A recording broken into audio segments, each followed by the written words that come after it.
Бүгін сыныптар түгелміз ба? Иә. Жарайсыңдар. Олай болса, бүгін жаңа сабақты бастамас бұрын біз өткен сабақтарға шолу өтейік. Біз өткен сабақтарда робототехника және роботтардың жақсы туралы сабақтарды өткен болатынбыз.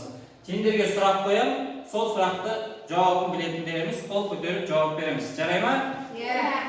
Олай болса, робот дегеніміз не? Сымбат сұрағы. Робот адамның іс-әрекетін алмастыратын автоматтандырылған адамның қажетіне қарай еңбек етуге бағытталған құрылғы. Жарайсың, отырады. Және де роботтың қанша түрлері бар? Роботтар атқаратын қызметіне қарай бірнеше түрге бөлінеді.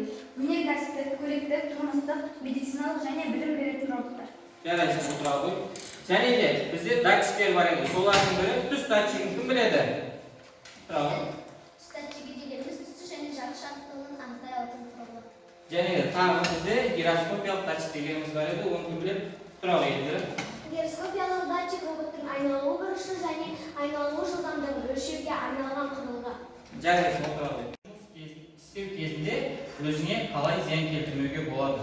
Біздің оқу мақсатымыз қауіпсіздік ережелерін бұзу салдары туралы талдау. Балдар, бүгінгі сабақта кейін әдісін қолданамыз. Сендер қазір осы тақырыпты білгендерін осы уақытқа дейін не білесіңдер? Сол туралы стикерге жазып, кестедегі ұяшығына стикерді жаздырып шығамыз.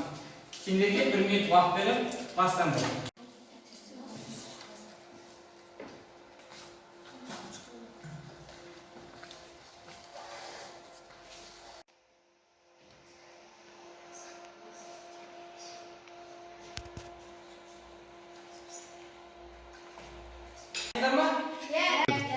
Стикерді жабыстырамыз.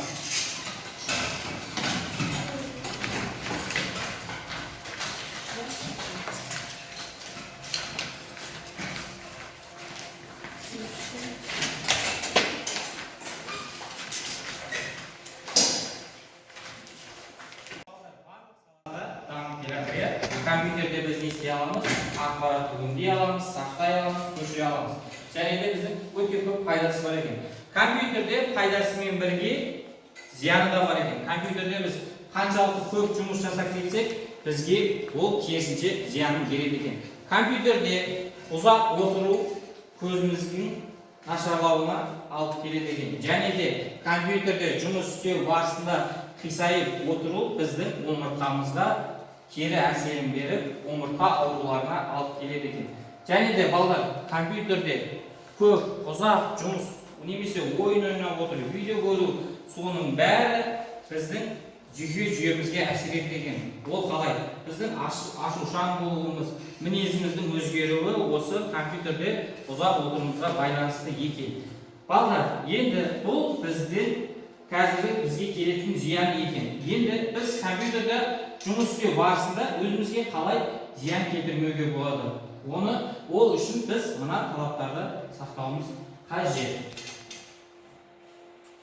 Сымбат, тақтадағы отырыңыз. Компьютерде жұмыс істеу кезінде өзіне зиян келтірмеу үшін мына талаптарды сақтаймыз. Мониторға дейінгі арақашықтықты сақтаймыз. Компьютер алдында ұзақ жұмыс жасамаймыз. Көз, мойын, арқа үшін арнайы белгіленген жаттығуларды жиі жасап отыру қажет. Компьютерге арналған ультра сәулелерден қорғайтын көзілдірік киіп алу тиіс. Жарайсың, отырады. Енді біз тақырыбымызды ашып алу үшін видеороликке назар аударамыз.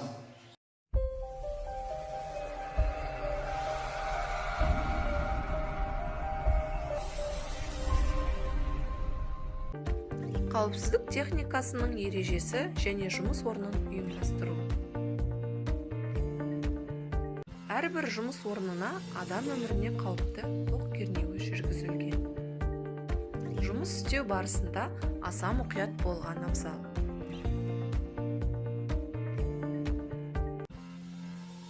Компьютер сыныбына ақырын, асықпай, бір-біріңді итермей, жиһаздарды және құрылғыларды қағып өтпей, оқытушының рұқсатымен ғана көру керек. Оқулықтарды пайдалана отырып, постер қорғаймыз. Бірінші топқа берілетін тақырып информатика кабинетіндегі техникалық қауіпсіздік. Екінші топқа берілетін тақырып компьютердің денсаулыққа зияны туралы тақырып берілді. Осы екі тақырып бойынша постер қорғаймыз, оқулықтарды пайдаланамыз. Постерге 3 минут уақыт беріледі.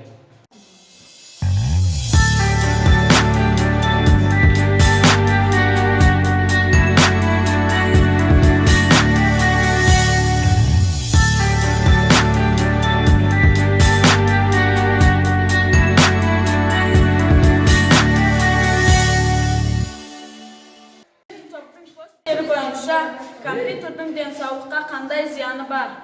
Құрылғыдан шығарылған сәуле денсаулыққа зиян. Егер адам компьютердің алдында ұзақ уақыт отырса, омыртқамен ауруы мүмкін. Ұйқысыздық және бас ауруы пайда болады. Жасөспірімдерге ұзақ көп ойын ойнау өте қауіпті, тәуелділікке әкеледі. Иммунитет төмендейді. Шамадан тыс қолдану адамның көру қабілетінің бұзылуына әкеледі. Біздің тақырып информатика кабинетіндегі техникалық қауіпсіздік. Мұғалімнің рұқсатынсыз сыныпқа кіру және сыныптан шығуға болмайды. Компьютерде су киіммен және су қолымен жұмыс істеуге болмайды. Компьютерде бөгде жұмыстарды істеуге тыйым салынады. Пернетақтаның үстінде ештеңе қоюға болмайды. Балалар, бүгінгі алған білімдерің бойынша видео жаңағы постер арқылы жаңа алған білімдеріңді стикерге жазып, кейінгі ұяшығына жабыстыр. Стикерге жазып болған болсаңдар, балалар, жабыстырамыз.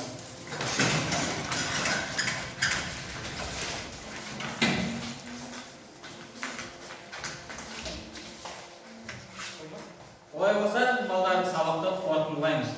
Бүгін сабақ өте жақсы, қызықты өтті деп ойлаймын. Сендердің бағалауға кірісемін. Енді сымбат бізде 10 балл алды. Жарайсың.